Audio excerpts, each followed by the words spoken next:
Fellow crocheters, are you getting scammed into purchasing crochet patterns that aren't even real?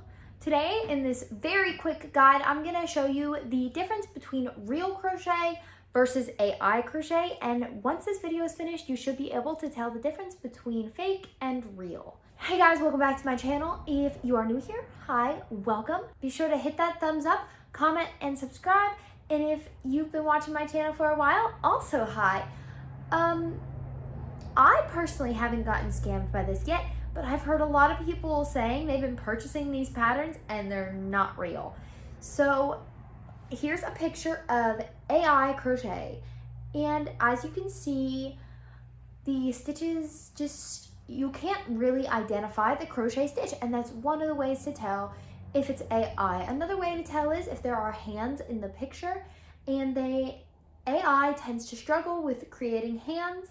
And if you notice the hands don't look like normal hands, like there's extra fingers or not enough fingers, or one finger is really short than the other, then it's probably AI. If there's only one picture and it's not showing it being used in anything, or it's just one item, like you're just looking at the item. Now, with real crochet, it's gonna be different. You're gonna be able to identify the stitches. You're going to be able to tell, like you are gonna see fuzzies and fibers on the project.